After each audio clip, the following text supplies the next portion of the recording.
Mona Lisa शायद दुनिया की सबसे मशहूर पेंटिंग, और इसे बनाया है लियोनार्डो दा विंची ने।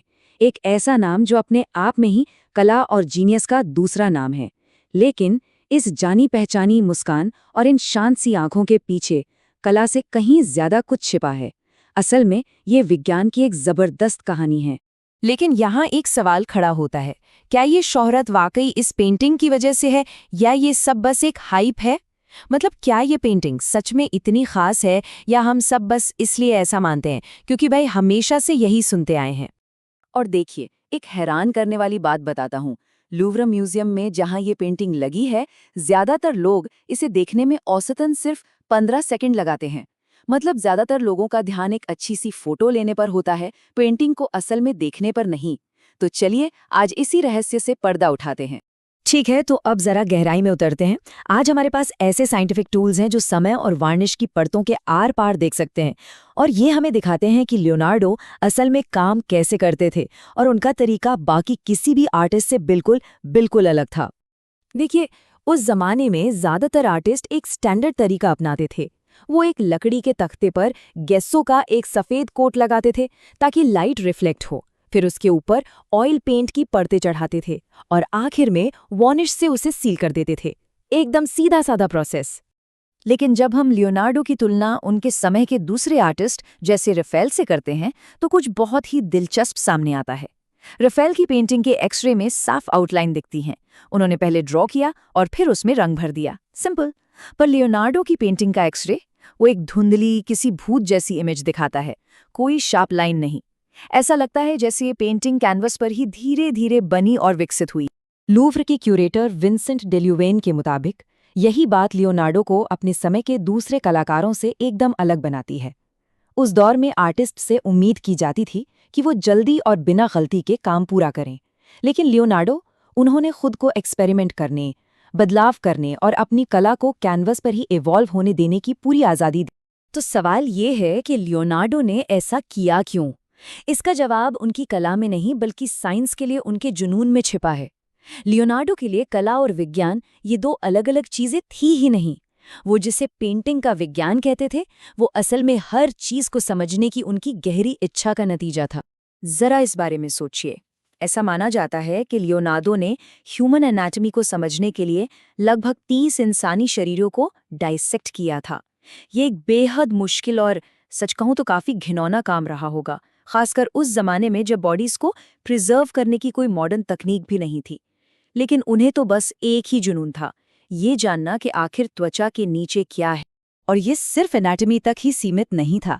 उन्होंने ऑप्टिक्स यानी प्रकाशिकी की पढ़ाई की ताकि ये समझ सके कि हमारी आंखें दुनिया को कैसे देखती हैं। उन्होंने जियोलॉजी यानी भूविज्ञान का अध्ययन किया ताकि पहाड़ों और चट्टानों को सही ढंग से बना सके। उन्होंने बॉटनी यानी वनस्पति विज्ञान का अध्ययन किया ताकि हर पत्ती और फूल को एकदम सटीक बना सकें। ये सब उनके एक होलिस्टिक अप्रोच का हिस्सा। इन सभी स्टडीज ने उन्हें एक क्रांतिकारी टेक्निक बनाने में मदद की, स्फुमाटो। ये इटालियन शब्द फूमो से आया है जिसका मतलब है धुआं। ये असल में किनारों और लाइंस को धुंधला करने की कला है, ठीक वैसे ही जैसे हम असल दुनिया में देखते हैं, जहां किसी भी चीज के किनारे एकदम शार्प नहीं होते। और यही स्फुमाटो टेक्निक है जो मोनालिसा को उसकी रहस्यमयी क्वालिटी देती है। जैसा कि आर्ट हिस्टोरियन मार्टिन कैम कहते हैं, वो मौजूद है लेकिन किसी तरह से अमूर्त है। स्फुमाटो की वजह से पेंटिंग की कोई भी चीज पूरी तरह से फिक्स नहीं लगती, खासकर उसकी मुस्कान। तो अब हम उस रहस्य के केंद्र में पहुंच रहे हैं जिसने सदियों से लोगों को हैरान किया है, वो मायावी मुस्कान। और साइंस हमें बताता है कि ये जादू पेंटिंग में उतना नहीं है जितना हमारी अपनी आंखों और दिमाग के काम करने के तरीके में है। देखिए, हमारी नज़र के दो मुख्य हिस्से होते हैं। एक है हमारी सेंट्रल विजन जो बहुत हाई रेजोल्यूशन वाली होती है। ये हमें सीधे देखने पर डिटेल्स और रंग पहचानने में मदद करती है। और दूसरी है हमारी पेरिफेरल विजन जो साइड्स में होती है। ये लो रेजोल्यूशन वाली है और परछाई और मूवमेंट को पकड़ने में माहिर है। ठीक है, अब इसी आइडिया को मोनालिसा पर अप्लाई करते हैं।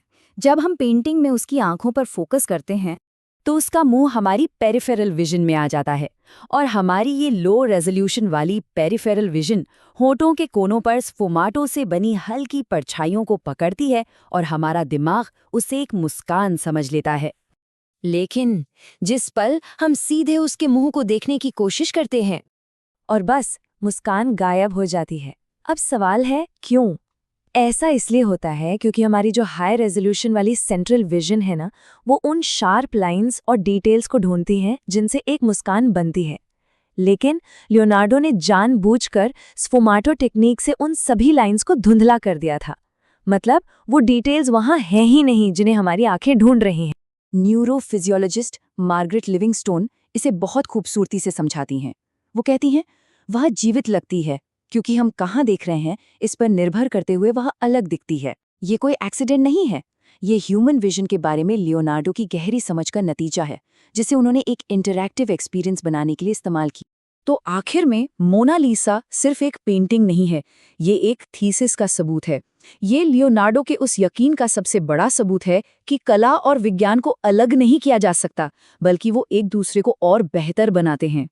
ये हर चीज का एक साथ आना है। चेहरे के सटीक स्ट्रक्चर के लिए एनाटॉमी, बदलती मुस्कान के भ्रम के लिए ऑप्टिक्स, स्फिज्माटो की परतें बनाने के लिए केमिस्ट्री और एक ऐसी अभिव्यक्ति बनाने के लिए साइकोलॉजी जो हमें सोचने पर मजबूर कर दे। ये एक मास्टर फॉर्मूला है। जैसा कि बायोग्राफर वॉल्टर आइजैक्सन कहते हैं, ये विज्ञान और कला से प्यार करते हुए बिताए गए जीवन का सार है। लियोनार्डो ने इन दोनों दुनियाओं के बीच कभी कोई दीवार देखी ही नहीं।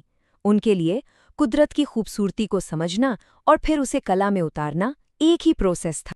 और यही वो बात है जो सब कुछ साफ कर देती है। अगर लियोनार्डो सिर्फ एक और टैलेंटेड पेंटर होते तो वो मोनालिसा कभी नहीं बना सकते थे। ये उनका साइंटिफिक दिमाग था, उनकी वो हर चीज जानने वाली आत्मा थी जिसने इस कला को मुमकिन बनाया। तो हम इस एक सवाल के साथ इसे समाप्त करते हैं।